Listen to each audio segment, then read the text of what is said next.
Merci. C'est avec plaisir que nous allons méditer ce matin sur la parole de Dieu. C'est un plaisir aussi pour moi, après quelques 5 ou 6 ans que j'étais là, d'être ici à nouveau avec vous. Et bravo pour votre persévérance dans les Seigneurs. Nous allons méditer sur un sujet que j'aime beaucoup, c'est Dieu dirige chaque personne différemment. Vous pouvez dire oui, mais ce n'est pas une nouveauté, nous le savons. Mais la question c'est, si Dieu dirige chaque personne différemment, pourquoi étudier la Bible si Dieu ne va pas forcément me diriger comme il a dirigé Abraham, au Joseph, au Pierre, au Jean? Pourquoi étudier la Bible? Combien de fois nous disons, et même certains écrivains de la Bible disent, oui, mais les impies, ceux qui font le mal, ils prospèrent, et nous, on ne prospère pas.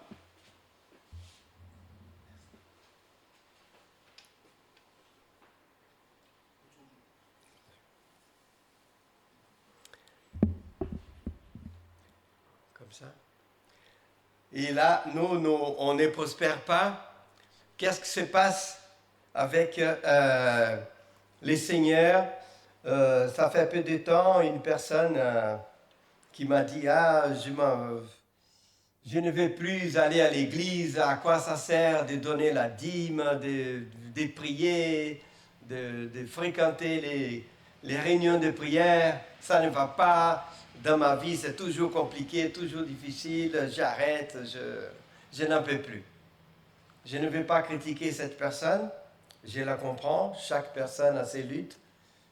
Et on a déjà remarqué que dans la vie, il y a des gens qui souffrent plus que d'autres. Ça, c'est un fait. Même quand j'étais petit, ma mère me disait, oui, mais cette personne souffre, elle souffre tout le temps. Et c'est vrai qu'il y a des gens qui ont des vies comme ça, et ce n'est pas leur faute, c'est un peu compliqué. Des fois, voilà, c'est certains choix, mauvais choix que nous faisons, mais ce n'est pas toujours notre faute. Nos parents aussi ont fait des choix pour nous, notre caractère quand on vient déjà au monde. Quand on voit Ésaü et Jacob, ils sortent du ventre de leur mère, ils sont déjà différents. Jacob veut déjà attraper la place de son frère. Comment il peut savoir un bébé qui sort du ventre de sa mère? Et il a passé toute sa vie à faire ça. Et même les physiques étaient différents. Un plan de poils, testostérone, il aimait quoi? Il aimait la chasse. Et l'autre aimait rester dans la cuisine avec sa maman. Dieu ne peut pas diriger ces deux personnes. Dieu ne peut pas demander à Ésaü d'être un patriarche, de diriger les cultes. Il peut aussi être un instrument entre les mains du Seigneur, mais différemment. Nous venons de lire quoi? Jésus va partir au ciel et il dit à Pierre un peu, attention parce que un jour tu vas mourir, hein? Tu vas mourir crucifié. Et la Bible nous dit même, parce que c'est Jean qui écrit les livres de l'Évangile. Et Jean, selon nos calculs, il a vécu autour de 90 ans. Alors ça veut dire que, selon la tradition, Pierre est mort vers l'année 64-68 de notre ère. Et Jean vers l'année 92. Ça veut dire qu'il a vécu plus de 25 ans après. Alors il a su comment Pierre est mort. C'est pour ça qu'il indique aussi par la Bible, Jésus voulait indiquer de quel genre de mort il allait mourir. Et c'est pour ça que Jésus a dit, un jour on va ouvrir tes bras et on va faire de toi ce que tu ne veux pas.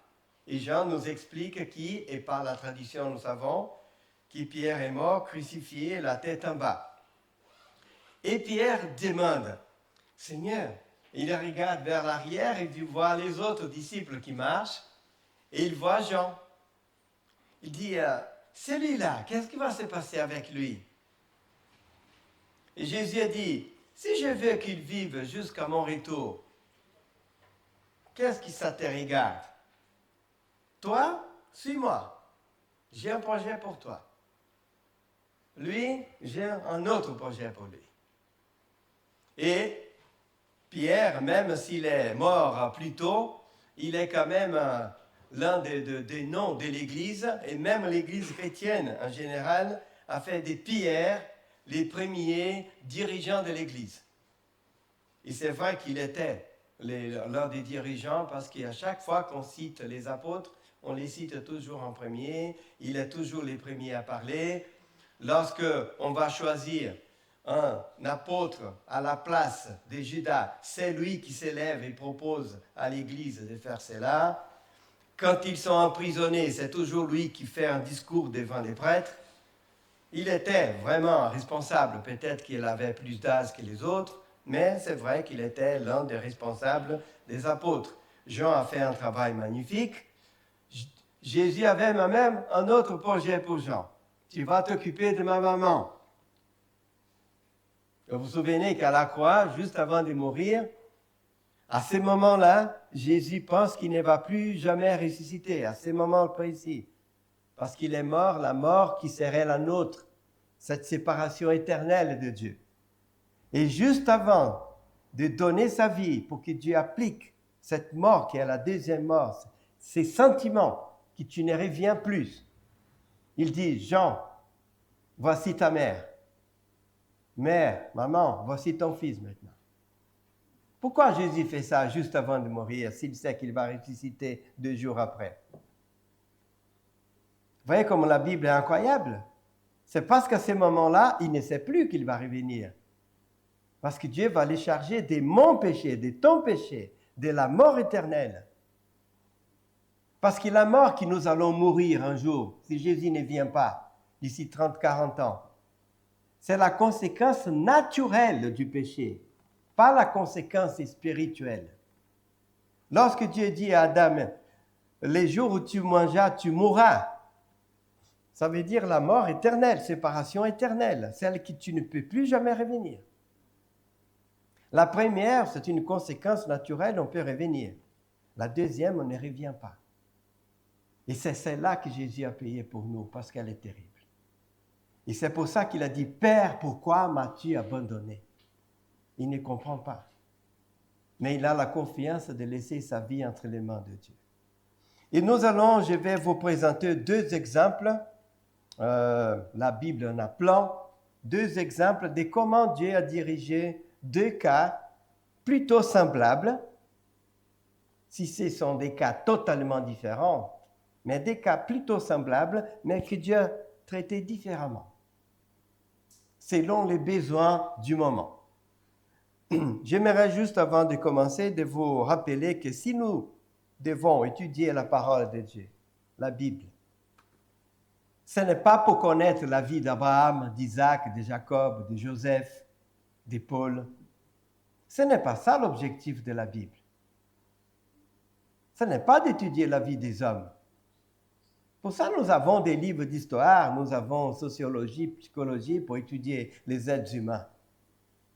L'objectif de la Bible, Jésus a dit, étudiez les Écritures parce qu'elles parlent de qui? De moi. Pas d'Abraham, pas de Paul. C'est de Dieu. Si nous étudions la Bible, c'est pour connaître Dieu, sa personne, son caractère, sa façon d'agir. Or, il est notre Père.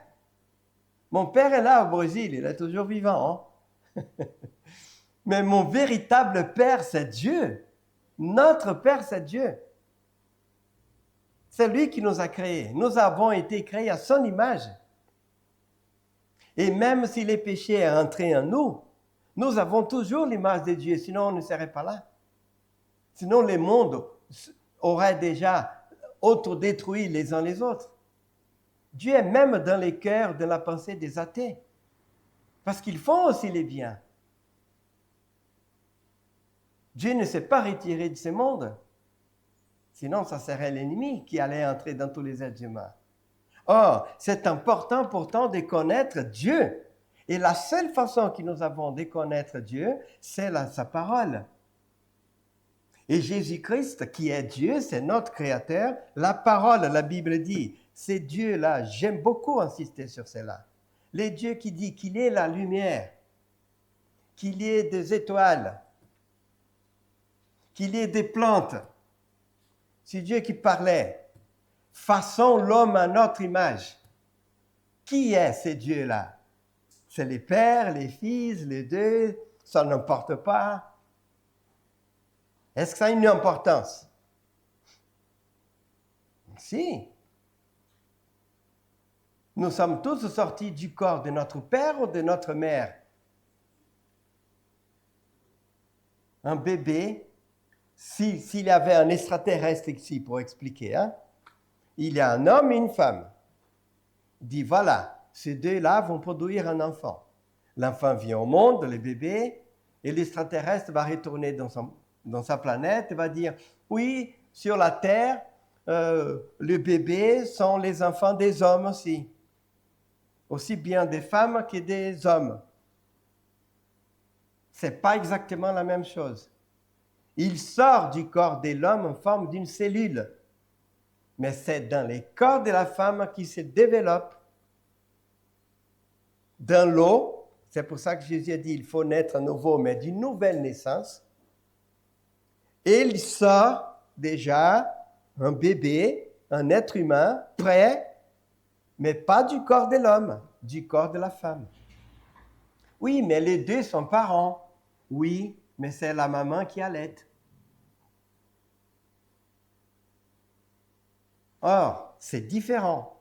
Lorsqu'une femme a un enfant, c'est elle qui reste à l'hôpital ou à la maison pour se reposer quelque temps. Ce n'est pas le mari. Mais lui aussi, il est le père. C'est ça exactement la création. Et j'insiste, j'aime beaucoup répéter sur cela. Nous sommes sortis de la bouche de Jésus, le Fils, pas du Père. C'est Dieu qui a dit qu'il est la lumière, qui a parlé. C'est Dieu qui a dit, faisons l'homme à notre image. Le Dieu qui a mis son esprit dans notre vie, c'est le Fils, pas le Père. C'est pour ça que Jésus s'est reposé. Il a dit, je suis le maître du sabbat. Il n'a pas dit, c'est mon Père. Les propriétaires du sabbat, c'est moi. Et sabbat, ça veut dire quoi? Repos. Chômage, repos. C'est moi qui s'est reposé le 7e jour, ce n'est pas mon Père. Parce que c'est moi qui a dépensé l'énergie pour créer.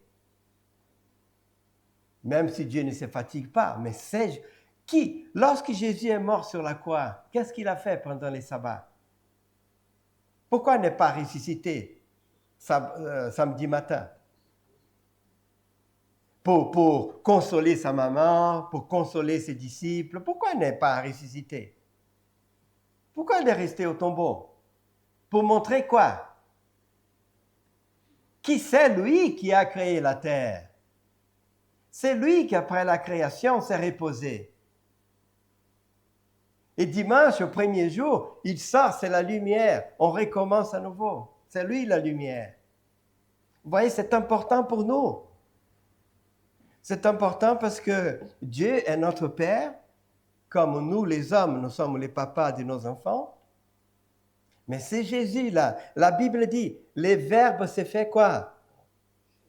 Chair. Et habité parmi nous. Verbe, c'est la personne qui a dit qu'il y ait la lumière, qu'il y ait des plantes. Qui s'est fait chair? Les pères ou les fils?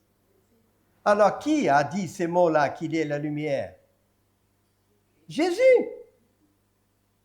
C'est important, ça. C'est incroyablement important. Qui c'est Dieu, la créateur, est devenu un être humain. Et lorsque nous étudions la vie de Jésus-Christ, nous sommes en train d'étudier aussi la vie de Dieu tout court, les pères et les fils. C'est pour ça qu'il a dit, étudiez les Écritures, parce qu'elles parlent de moi. Et c'est ce qui est important pour nous, pour ma vie. C'est, Seigneur, pourquoi as-tu permis cela? Des fois, ce n'est même pas notre faute. Pourquoi as-tu permis cela? Ou pourquoi, lorsque j'ai fait une bêtise, toi, tu ne m'aides pas plus facilement que tu as aidé d'autres personnes? C'est ça que nous devons voir.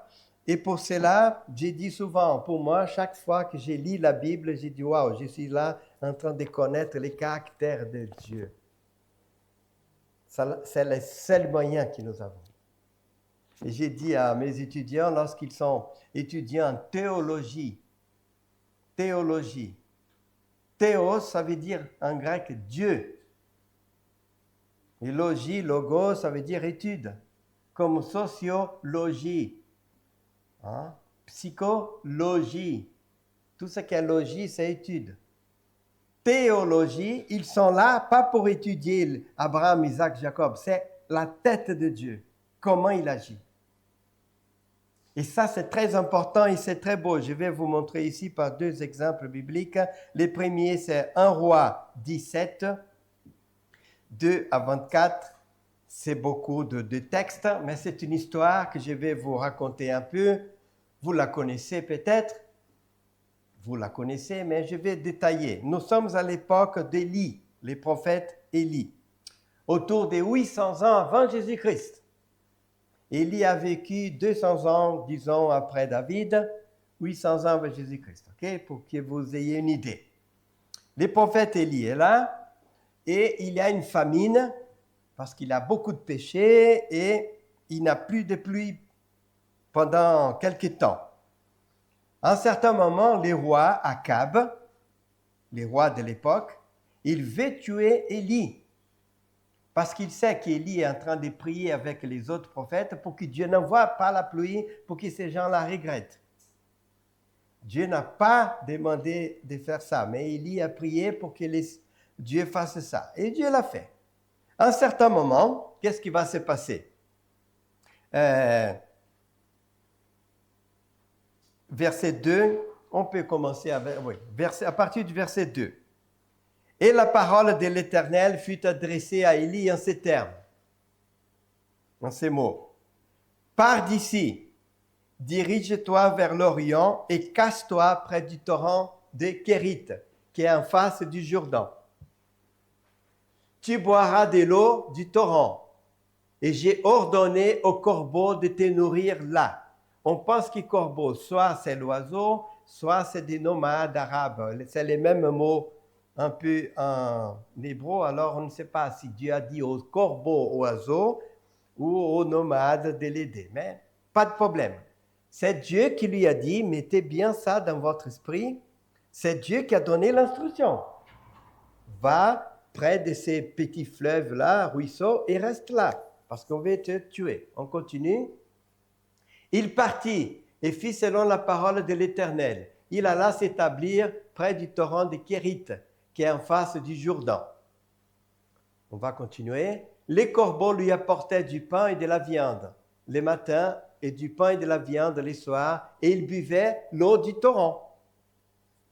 Mais au bout d'un certain temps, le torrent fut à sec, car il n'était point tombé des pluies dans les pays. On arrête juste un peu ici. Qui avait dit à Élie de rester près de ces torrents-là? Dieu. Et pourquoi l'eau va s'assécher si Dieu avait donné l'instruction? Élie pouvait se demander, mais le Seigneur m'a envoyé ici, il fait déjà les miracles de me nourrir, mais pourquoi ne maintient pas l'eau? Même s'il a la famine partout, il est puissant, il peut continuer à faire l'eau sortir pour moi. Il a donné de l'eau à boire à Israël quand il sortait au désert. Pourquoi Dieu ne fait pas? Pourquoi l'eau s'est tarie? Vous voyez déjà, on n'a pas le temps de tout pour que je vous attire l'attention sur chaque mot, chaque terme. C'est pour ça que nous devons étudier la Bible avec attention. Vous devez vous poser la question. Si Dieu m'a dit de faire ça, si Dieu m'a inspiré, j'ai prié, si j'ai demandé des preuves, et si Dieu m'a dit d'être là, dans ce travail, ou dans cette ville, ou avec cette personne, pourquoi maintenant la chose ne va pas? C'est lui qui me l'a dit. Vous voyez comme c'est compliqué de marcher avec Dieu? Parce qu'on pense que parce qu'il nous a indiqué les chemins et on pensait tout allait bien se passer. Là, c'est même Dieu qui dit, reste là. Mais Dieu va dire, à cause de la sécheresse, il pouvait dire, là, Seigneur, fais sortir de l'eau comme tu as fait avec Moïse. Mais Dieu va compliquer encore les choses. Il va dire, tu vas faire un voyage, tu vas là-bas au Liban. Il y avait la reine Jézabel qui venait de cette région et qui adorait Baal, n'était pas d'Israël, elle adorait Baal, elle voulait détruire les cultes d'Israël, elle voulait tuer tous les prophètes de Dieu. Elle est venue avec 850 prophètes pour remplacer les cultes d'Israël pour les cultes de Baal. Et Dieu dit, tu vas te cacher maintenant dans sa ville à elle. C'est comme si on disait à Ben Laden, à l'époque où il était vivant, tu vas à Washington parce que George Bush veut te tuer, tu vas te cacher à Washington. Dieu voulait au fond montrer, il est tellement sage que c'est le seul endroit où elle ne pensait pas les chercher. Au fond, c'est ça aussi. Mais qu'est-ce qui va se passer? On va continuer. Alors la parole de l'Éternel lui fut adressée en ces mots. Lève-toi, va à Sarepte, qui appartient à Sidon. C'est les Liban aujourd'hui, les territoires de Jézabel. Si vous étudiez après, vous allez voir.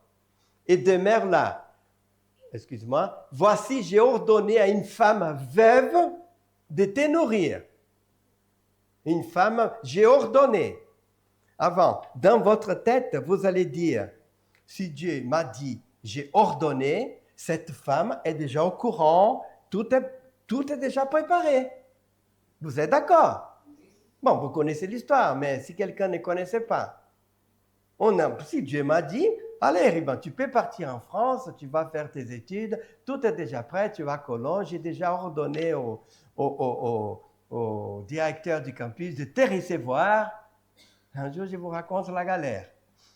Je savais que c'était les projets du Seigneur, hein? Mais c'est exactement ça. C'est pour ça qu'il faut connaître Dieu. Sinon, vous allez penser, ah, tout est préparé. Ça ne veut rien dire pour Dieu. C'est dans sa tête qu'il a ordonné. Ça ne veut pas dire que la veuve est au courant. Mais lui, il est au courant et c'est ça qui compte. Mais pour ça, il faut les connaître. Et pour les connaître, il faut étudier la Bible. Avec beaucoup d'attention et d'années. Cette histoire est merveilleuse. On continue. Il se leva à la Sarepte, comme il arrivait à l'entrée de la ville, voici, il avait une femme veuve qui ramassait du bois. Il appela et dit, va me chercher, je t'ai pris un peu d'eau dans un vase afin que je boive. Continue. Et elle alla en chercher. Il appela de nouveau, elle vient avec le verre d'eau, là, d'eau. Apporte-moi, je t'ai pris un morceau de pain dans ta main. Oh, au Brésil, on dit, on donne la main, tu veux déjà. Hein? Tu demandes les pains, maintenant tu veux quoi? Un étranger là. Peut-être qu'elle connaissait que c'était un prophète d'Israël, mais bon. On continue. Elle a répondu, l'Éternel, ton Dieu, voilà. Elle sait qu'il est d'Israël, il s'est présenté, voilà. L'Éternel, ton Dieu est vivant. Je n'ai rien de cuit. Je n'ai qu'une poignée de farine dans un pot et un peu d'huile dans une cruche. Et voici, je ramasse 2 morceaux de bois, puis je rentrerai et je préparerai cela pour moi et pour mon fils. Nous mangerons, après quoi nous mourrons. Parce que la famine avait atteint toute la région.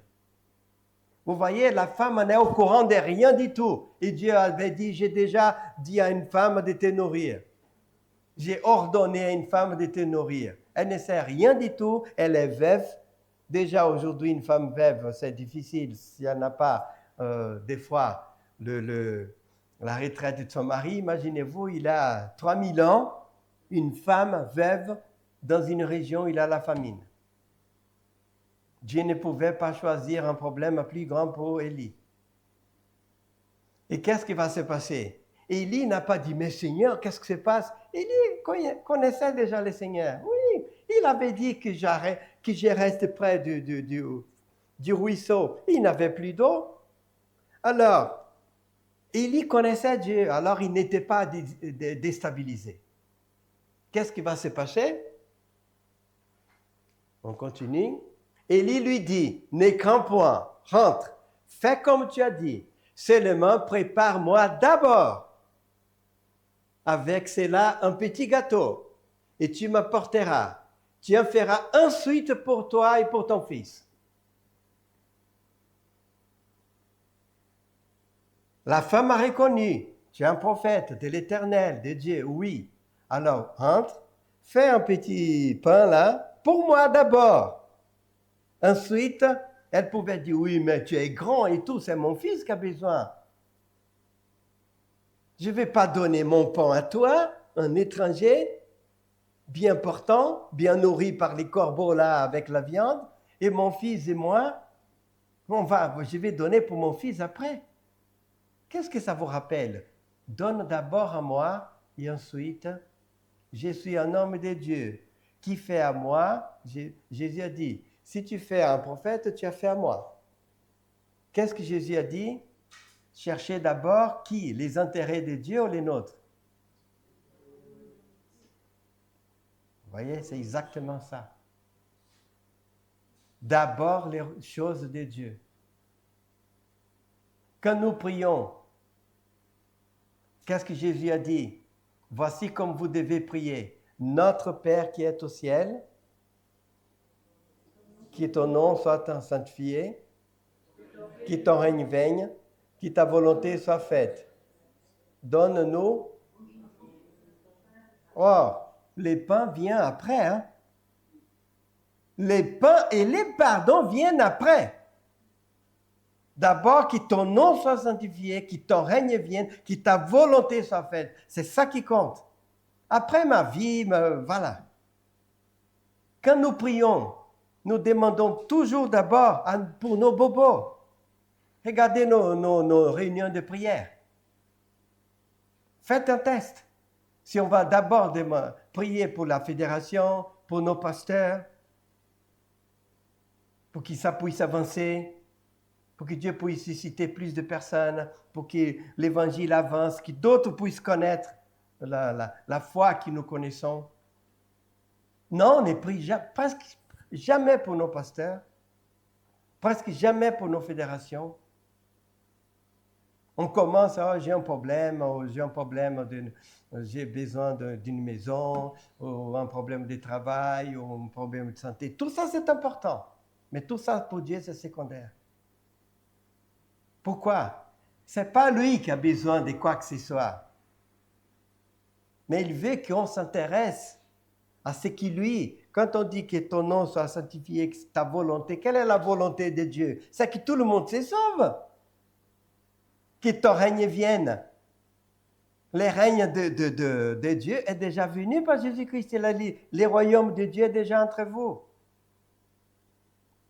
Quand nous avons un problème, nous avons quoi? Nous lisons la Bible, nous prions, nous demandons à nos membres d'église de prier pour nous. Lorsqu'un athée a un problème, qu'est-ce qu'il fait? Caché pour dormir. Ils ont les mêmes problèmes que nous. Nous aussi, nous avons des problèmes. Mais nous avons la prière, les Christ, nous avons passé déjà ce matin à nous encourager les uns les autres. Nous prions, mais eux, ils n'ont personne. Et c'est ça que Dieu voulait, qu'ils sachent déjà qu'il existe. Et pour ça, il faut que son royaume avance. Alors que nous puissions aussi penser déjà, et Jésus a dit aussi, d'abord le royaume de Dieu. Et qu'est-ce qui va se passer? Si elle va passer, Dieu veut bénir cette veuve-là. On pense que Dieu est en train de compliquer les choses, il veut la bénir.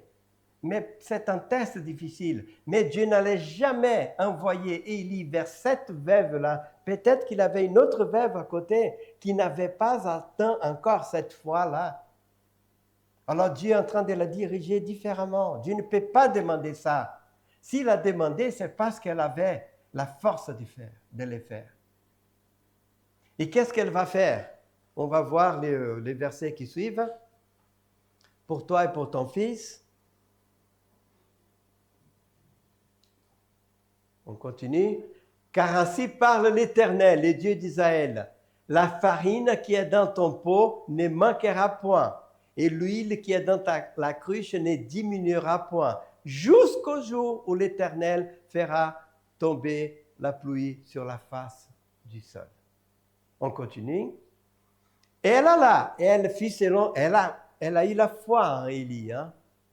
Et pendant longtemps, elle eut de quoi manger. Elle, sa famille, pas seulement son fils, sa famille entière. Et Élie. Mais l'histoire ne finit pas ici. Peut-être que cette femme avait besoin d'avoir sa foi encore grandir. Continuons. La farine qui était dans les pots ne manqua point, et l'huile qui était dans la cruche ne diminua point, selon la parole que l'Éternel avait prononcée par Élie. On continue. Après ces choses, les fils de la femme, maîtresse de la maison, devint malade, et sa maladie fut si violente qu'il ne resta plus en lui de respiration. Continuons. Cette femme dit alors à Élie, « Qu'y a-t-il entre moi et toi, homme de Dieu? Es-tu venu chez moi? Pourquoi? Rappeler les souvenirs de mon iniquité et pour faire mourir mon fils. » Peut-être qu'elle avait vécu une vie de péché, on ne sait pas. Et elle dit, mais c'est déjà fini, Dieu m'a pardonné, mais Dieu est en train de me persécuter là. Continuons.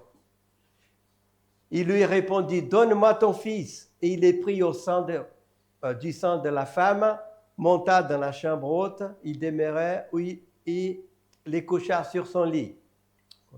Puis il invoqua l'Éternel, dit, Éternel, mon Dieu, est-ce que tu affligerais au point de faire mourir son fils?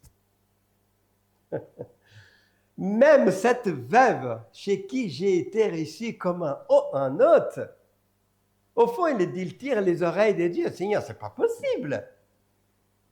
Comment tu fais ça, même avec cette femme? Elle m'a reçu, elle est là, et tu laisses son fils mourir. Vous voyez, même Élie est là, il ne comprend pas. La différence, c'est qu'on sait qu'il sera ressuscité. Mais combien d'enfants ne seront pas ressuscités? Combien de cancers ne seront pas guéris? Mais l'autre est guéri et le pasteur est content, son fils était guéri, et ton mari ou ton fils ou toi-même, tu vas mourir de ton cancer. Et c'est la même église qui a prié. Il n'est pas se fâcher contre Dieu. Il faut faire une confiance. Mais il ne comprend pas. Il dit, Seigneur, pourquoi tu as affligé? Dieu n'a pas affligé, ce n'est pas Dieu qui a tué cet enfant, c'est sa maladie. Oui, mais pourquoi Dieu n'a pas évité? Mais Dieu ne peut pas éviter tout le temps tout. Mais il va prier. On va voir. On continue. Et Élie s'étendit 3 fois sur l'enfant, invoqua l'Éternel et dit, l'Éternel, mon Dieu, je t'en prie, que l'âme de cet enfant, mystère de la mort, l'âme qui sort, l'âme qui revient, combien de temps elle reste jusqu'à ce qu'elle parte définitivement. Un jour, on va connaître ce mystère.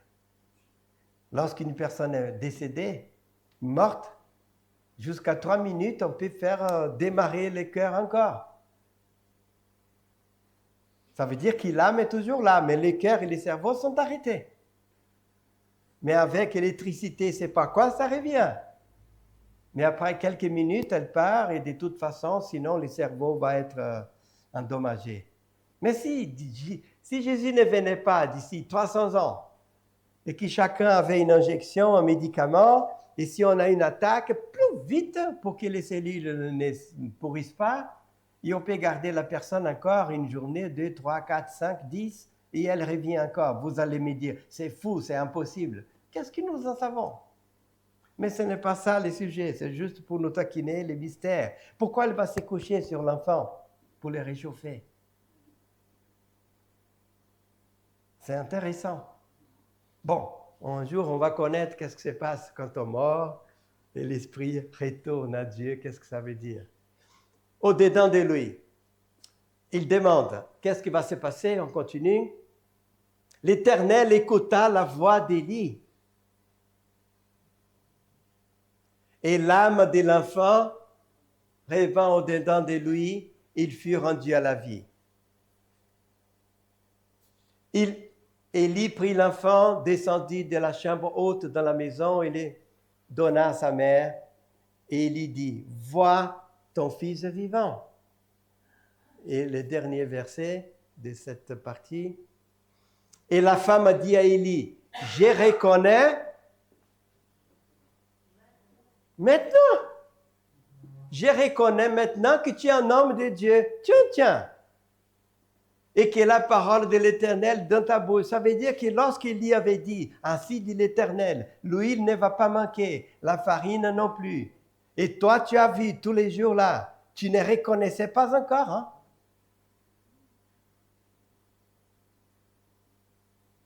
Dieu voulait aider encore plus la foi de cette femme, qui était déjà d'un bon niveau.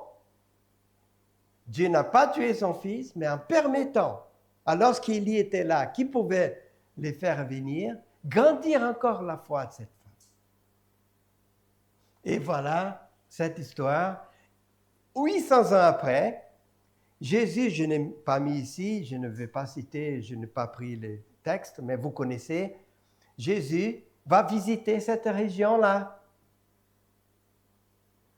Jésus a été toujours dans les territoires d'Israël. Son ministère était pour Israël. Après sa mort, il a dit partez partout. Mais il est venu juste pour Israël pour l'instant.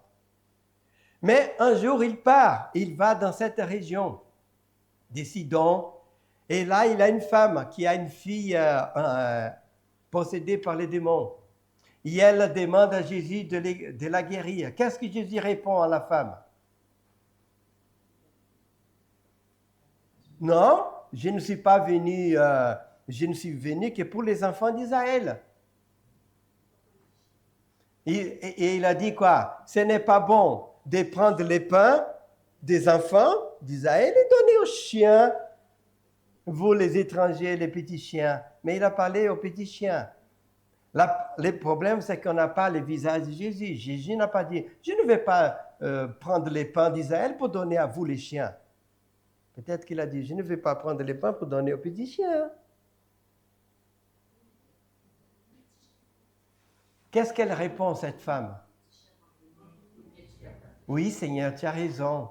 Mais nous, les chiens, on mange des miettes qui tombent. Alors, donne-nous une miette. Et Jésus a dit, bravo, c'est ça que je voulais. Ah, tu as une foi incroyable, femme. Je ne sais pas, je ne peux pas vous prouver, personne ne pourra jamais le faire. Mais j'ai une théorie, peut-être d'autres, et au ciel, on va voir. Cette femme que Jésus a guérie avec cette foi est descendante de cette femme.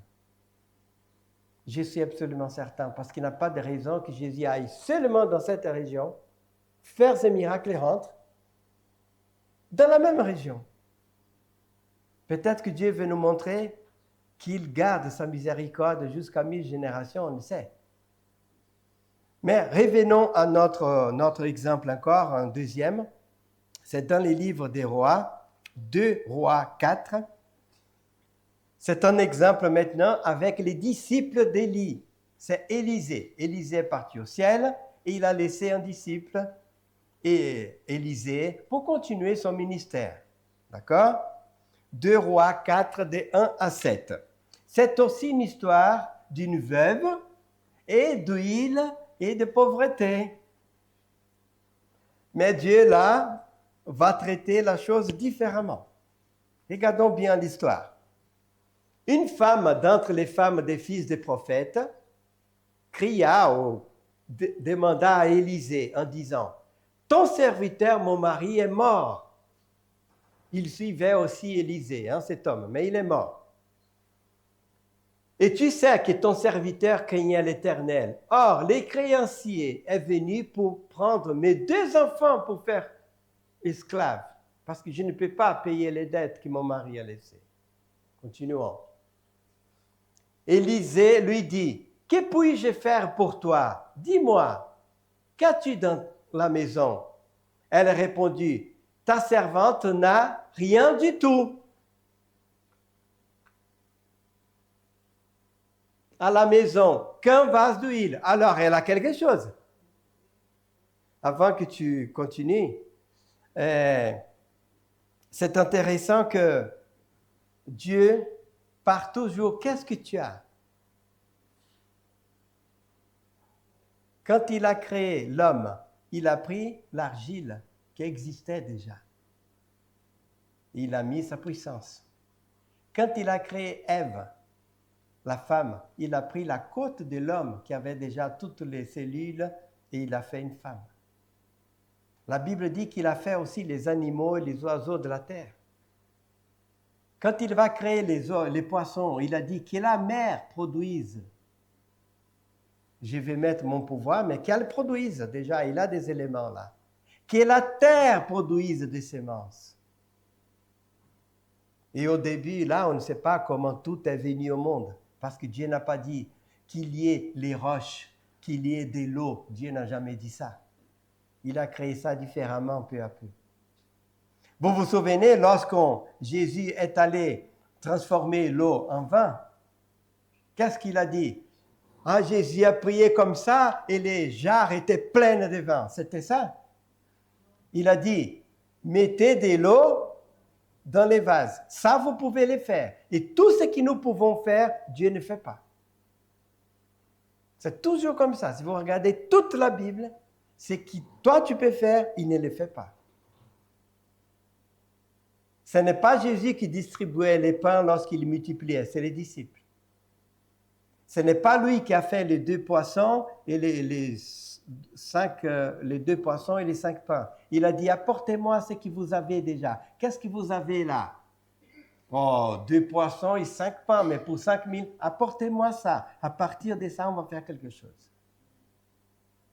Un jour, il a demandé à Moïse. Moïse a dit, Seigneur, je ne peux pas faire sortir Israël d'Égypte.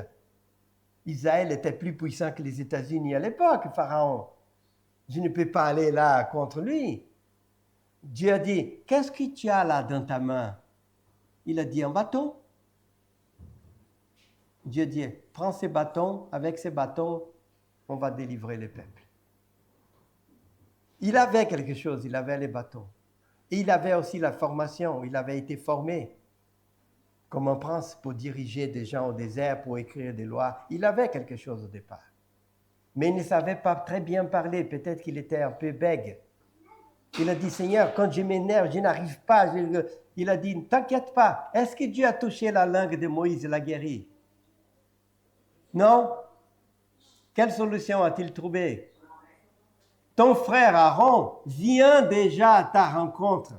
J'ai déjà pensé à ça, Moïse, ne t'inquiète pas. Il vient déjà à ta rencontre. Détail. Mais, ok, je n'ai pas pensé à ça. Je vais appeler Aaron. Non, il vient déjà à ta rencontre. J'ai déjà tout préparé. Et pourquoi Dieu n'a pas touché la langue de Moïse pour les guérir?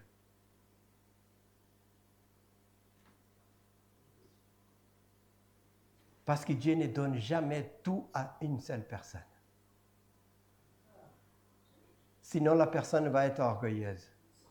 Même Adam, il a dit, tu es les rois de la terre, tu es les responsables, tu sais déjà donner des noms. Je vais te laisser un peu celle-là pour tu avoir besoin de quelqu'un d'autre. Lorsque la femme apparaît, elle n'a aucun manque de personnes. Elle vient au monde. Elle ne sait même pas les noms des animaux. Il connaît déjà tout. Mais l'homme a besoin de cette compagnie. Et elle a besoin de cette personne-là qui connaît, qui dirige les choses. Et les deux se complètent. Vous vous souvenez, lorsque Jésus était au Gethsémani, qu'est-ce qu'il a fait? Tous les 11 disciples étaient là. Il a pris les 3 les plus intimes, Pierre, Jacques et Jean, dit, venez ici, plus près de moi. J'ai beaucoup d'angoisse là, je suis très angoissé. J'ai besoin de vous voir. Il n'a pas appelé ces 3-là parce que c'était pour eux. C'est Jésus qui avait besoin. Sinon, il aurait appelé les 11. Et la Bible dit qu'il a dit, restez ici. Il s'est éloigné un peu parce qu'il criait, il ne voulait pas les stresser. Il transpirait le sang. Mais la Bible dit, restez ici. une distance d'un jet de pierre d'ici à la porte. Il fallait que Jésus les voie. Ceux qui ont été parents, vous savez, quand vous mettez vos enfants à dormir, vous laissez la porte un peu ouverte comme ça, ou une petite veilleuse. Parce que sinon, voilà, des fois, on s'élève, ils sont debout là dans les berceaux comme ça. Et ils pleurent si vous fermez la porte. Il faut qu'ils vous voient une petite lumière. Et c'est Jésus qui avait besoin à ce moment-là. Paul avait toujours soit Barnabas, soit Silas à côté de lui. Chaque fois que Jésus envoyait des disciples, c'était par deux. Jamais seul. David avec Jonathan, il a toujours des gens à côté. Moïse avait été formé, c'était un prince dans toute la science d'Égypte. Il était beau déjà. La beauté physique à l'époque ancienne était très importante. Une personne malade, handicapée, ça veut dire que tu n'es pas béni de Dieu. C'est pour ça que les disciples ont dit, qui a péché pour que cet homme soit aveugle? David était beau, Rebecca était belle, Joseph était beau, tout le monde est beau. Mais à partir du Nouveau Testament, on s'en fiche de la beauté. Ce qui compte, c'est le cœur. Mais dans le monde ancien, pour les Grecs, c'est pour ça que les Grecs ont toutes ces statues nues. Même les Romains, les empereurs vieux et tout, mais ils sont beaux. Ça veut dire que Dieu a béni cette personne. Et Moïse, quand il est né, les premiers dons que Dieu lui a donnés, c'était la beauté physique pour accomplir sa mission. Il était tellement beau que la princesse a dit, je sais que c'est la fille d'un esclave, mais je veux pour moi. Il était intelligent, formé en tout. Si encore il parlait bien, il n'aurait besoin de personne. Il fallait qu'il ait besoin de son frère. Vous voyez, Dieu, vous avez toujours quelque chose que Dieu peut dire, avec ça, on va faire un bon travail. Ne pensez pas, je n'ai rien du tout, vous en avez. Et quand elle dit, je n'ai qu'un vase d'huile, on va maintenant. On continue, le prochain. Et il dit, va demander au dehors des vases chez tous tes voisins, des vases vides. Et n'en demande pas un petit nombre. Hein? Continuons. Quand tu seras rentré, tu fermeras la porte sur toi et sur tes enfants, parce que ça les intéresse aussi. Tu verseras dans tous ces vases et tu mettras du côté ceux qui seront pleins. Alors elle les quitta, elle ferma la porte sur elle et sur ses enfants. Il lui présentait les vases et elle versait. Lorsque les vases furent pleins, elle dit à son fils, « Présente-moi encore un vase. » Il a dit, « Mais il n'y en a plus. » Alors, les limites de Dieu sommes-nous. S'il y avait des vases encore, les miracles continuent. Mais tu n'en as plus, j'arrête. On continue. Parce que la beauté continue. Elle alla les rapporter. Elle ne savait pas ce qu'elle devait faire. Hein? À l'homme de Dieu, il dit, va vendre l'huile et paye ta dette. Et tu vivras, toi et tes enfants, de ce qui restera. L'abondance. Si nous analysons maintenant les deux cas, dans les premiers, est-ce que Dieu a multiplié l'huile et la farine de la veuve d'Élie? Non. Il a dit, il ne manquera pas. Tous les jours, il n'a qu'un tout petit peu. C'est un peu stressant. On aimerait qu'il multiplie déjà. Mais il a dit, non, ce n'est pas nécessaire. Tu auras tous les jours pour ce qu'il faut. Mais là, elle avait besoin tout de suite de payer la dette. Alors Dieu a dit, ok, on va multiplier abondamment pour que tu puisses payer ta dette. Et là, Dieu a résolu son problème différemment. Bien sûr qu'on aimerait avoir un travail qui rapporte plus, pour que nous puissions penser déjà à notre vieillesse, c'est pas quoi mettre un bon argent de côté pour être tranquille. Mais Dieu, des fois, il ne fait pas ça. Sauf si la personne est déjà riche. Pour d'autres, ils trouvent un bon travail. Et pour toi, c'est peut-être là, tous les jours, c'est un peu stressant. Mais Dieu va te dire, est-ce que ça a manqué pour l'instant? Non. Pour l'instant, ta voiture marche, elle marche bien. Alors, mais je voulais une voiture neuve pour ne pas avoir de préoccupations. La tienne, pour l'instant, ça va. Je vous dis cela parce que j'ai assez vécu déjà pour savoir que ces choses arrivent comme ça. Des fois, on voulait que Dieu puisse résoudre nos problèmes de nos enfants d'une façon plus rapide, plus abondante. Il est puissant. Si c'était à nous pour aider nos enfants et tout, on aurait fait tout de suite là. Mais Dieu peut-être des fois c'est... Mais je peux vous dire une chose, hein. Plus Dieu donne et plus les gens l'oublient. C'est mathématique. C'est mathématique. Je pouvais vous passer toute la Bible avant les péchés venir ici. Il a commencé au ciel, les péchés, pas ici.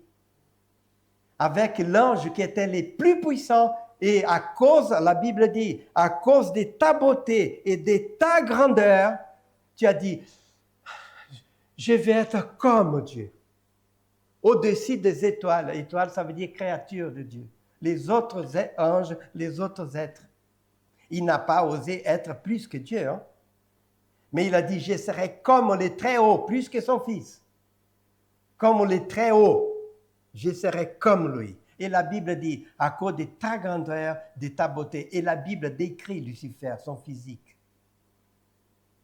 Nous avons été créés de la boue et nous sommes déjà beaux.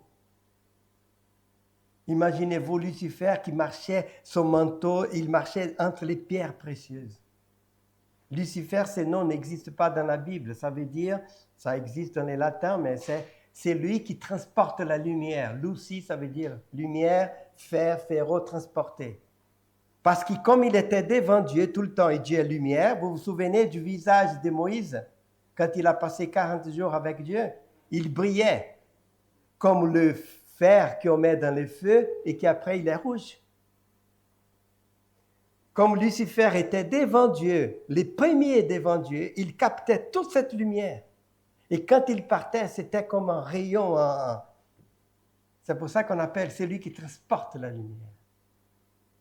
Et parce qu'il est, ce n'est pas un ange qui était plus petit, à cause de ta grandeur. Quand est-ce que David est tombé? Quand il était persécuté par Saoul, qui était dans les déserts, qui avait besoin de se nourrir là, presque en train de racketter les gens. Non, il faisait de beaux psaumes. Si vous regardez ces psaumes, lorsqu'il était dans la caverne, quand il fouillait.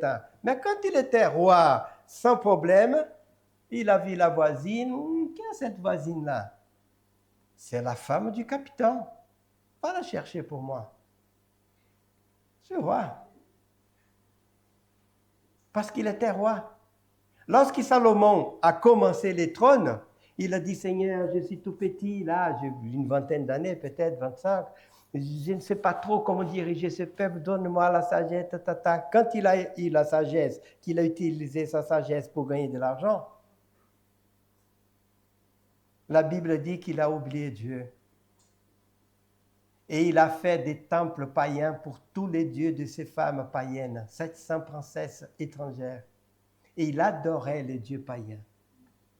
C'est Salomon qui a commencé à inonder Israël avec l'idolâtrie qui ne va plus s'arrêter. J'ai déjà vu tellement des gens qui, quand ils arrivent là à Genève, viennent du Brésil. Je ne condamne personne, je ne suis mieux que personne. On arrive, les gens arrivent du Brésil, Genève à côté, au Sabao, je vais étudier la théologie au nord ou d'autre part. Ils sont à l'église tout le temps. Ils ouvrent la porte à 8h30, lorsque les cultes commencent à 9h15 là-bas. Et tous les cultes de mercredi soir, ils étaient là, la neige ou pas. Et quand ils commencent à trouver un bon travail, on se marie avec une Suissesse en Suisse, alors il ne faut plus compter. Hein. C'est mathématique. Ils ne veulent plus de charges à l'église, aider, viennent comme ça juste pour les cultes. C'est comme ça. Si j'ai fait un versement de 10 millions d'euros sur les comptes de chacun ici, j'aimerais savoir qu'est-ce qui va se passer de votre vie. J'ai dit à mes étudiants, si j'ai fait un versement de 10 millions d'euros et je vous donne le reçu, je vais savoir qui va continuer avec la vocation d'être pasteur. Et j'ai dit ça moi aussi. Et heureusement que Dieu ne m'a pas donné beaucoup de succès matériel, c'est toujours tout petit et pas de problème. De toute façon, je n'ai pas choisi un métier qui me rapporte. Alors, il faut attendre ça. Mais voilà, c'est juste pour vous dire que le Seigneur, et j'aimerais conclure avec un livre on ne lit pas, même les noms, ça fait peur. Lamentation de Jérémie. Vous savez qu'Israël a été détruit par Nabuchodonosor. Les Babyloniens ont envahi Israël, ils ont tué les rois, ont tué la noblesse, ont amené beaucoup de gens captifs, ont brûlé les temples. Et Israël pensait, c'est fini maintenant, Dieu nous a rejetés pour toujours. Ils étaient dans une angoisse que vous ne pouvez même pas imaginer, je n'ai plus de temps ici pour décrire.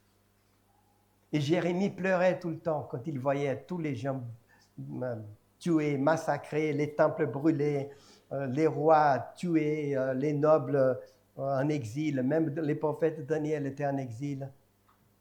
Et il va au chapitre 3, 18 à 26. Ce sont les textes bibliques qui m'ont toujours accompagné dans ma vie, depuis adolescent. Et pourtant, je ne souffrais pas comme ça. Mais je ne sais pas pourquoi, j'ai toujours gardé ces versets. Et pour moi, ils sont très beaux. Regardons bien. Versets 18 à 26. Et j'ai dit, ma force est perdue. Je n'ai plus d'espérance en l'Éternel. Les prophètes Jérémie. Continuons. Quand je pense à ma détresse, à ma misère, à l'absente et au poison. Continuons. Quand mon âme s'en souvient, elle est abattue au-dedans de moi. Voilà, quand on pense au problème, vous avez déjà connu des gens comme ça en nous. Quand on pense au problème, on est à terre. Voici ce que je vais repasser à mon cœur, ce qui me donnera de l'espérance. Avant de passer. Il a dit, quand je pense à ma misère et tout, quand je parle, wow, je suis abattu. Mais non, comme un joueur de tennis qu'il est là, il est en train de perdre, pendant qu'il tape la balle comme ça, il est en train de se dire, allez, vas-y, tu es Djokovic, tu es le meilleur au monde. Tu es vieux, mais tu es bon, tu peux gagner encore. Peut-être qu'il se dit ça. Il s'encourage. Et c'est ça que la Bible nous dit. Il dit, voici ce que je vais repasser à mon cœur, ce qui me donnera l'espérance. Continuons. Les bontés de l'Éternel ne sont pas épuisées, ses compassions ne sont pas à leur terme. Elles se renouvellent quand? Chaque matin. Oh, que ta fidélité est grande, il dit. Continuons. L'Éternel est mon héritage, mon partage. Dit mon âme, c'est pourquoi je vais quoi? Espérer en lui. L'Éternel a de la bonté pour qui espère en lui, pour l'âme qui le cherche. Et là, le verset qui a toujours guidé ma vie. Il est bon d'attendre comment? En silence le secours de l'Éternel. Qu'est-ce que ça veut dire d'attendre en silence? Ne pas se poser de questions. Pourquoi, Seigneur? Tu savais que l'homme allait pécher. Ce n'est pas moi qui ai mangé les fruits. Pourquoi je suis là? Pourquoi ces choix de mes parents? Pourquoi je suis né avec cette jalousie un peu narcissique? Il y a des gens qui sont comme ça. Les narcissistes ne savent même pas qu'ils sont comme ça. Il y a tellement de défauts de psychisme que la personne est née. C'est ces tueurs en série qui violent des filles et tuent. Ils ne savent rien. Ils n'ont aucun regret. Ils ne savent pas ce que ça veut dire. Comment Dieu va les juger, je ne sais même pas. Une personne qui est jalouse, qui ne peut pas supporter de voir l'autre bien. Il y en a qui sont nés comme ça, j'y connais. Dieu peut aider, mais c'est dur. Quand la Bible dit que ces derniers versets restent, il est bon d'attendre en silence. Job n'a pas attendu en silence les secours de l'Éternel. Je ne les condamne pas, mon Dieu. Père de 10 enfants, tous les enfants le même jour, tout son troupeau, tous ses employés, et encore être attaqué. Imaginez-vous, si Satan, Dieu lui a donné carte blanche, imaginez-vous la maladie qu'il a donnée à Job. Il s'est gratté en même temps. À la Bible dit qu'il dit, je sens tellement mauvais, il était pourri vivant. Il dit, je sens tellement mauvais que j'appelle mon employé, il ne vient plus près de moi. Il était là. Pendant 7 jours, il n'a rien dit. Après, il a lâché. Il a dit, maudit soit les jours de ma naissance. Pourquoi je suis né? Oh, mon disgrâce. Mais il a dit, j'ai confié en Dieu, mais la prochaine fois, il faut. Et je me suis dit déjà, Seigneur, si un jour je passe par une épreuve très grande, ferme ma bouche, que je me souvienne de ne pas te poser de questions. Que je fasse comme Jésus. Père, pourquoi? Mais entre tes mains, je te donne ma vie. Jésus ne comprenait pas pourquoi Dieu allait les tuer. C'est son Père qui a enlevé la vie de Jésus. Hein? Ce n'est pas les clous. Jésus n'est pas mort à cause des clous. Jésus est mort parce qu'il a donné, il a dit, Père, tu peux appliquer, arrache ma vie. Il ne comprenait pas, mais il ne s'est pas révolté. Que Dieu nous bénisse, que Dieu vous bénisse. La vie est dure. Peut-être qu'elle sera plus dure demain. Au moins, la vie est comme ça. Hein?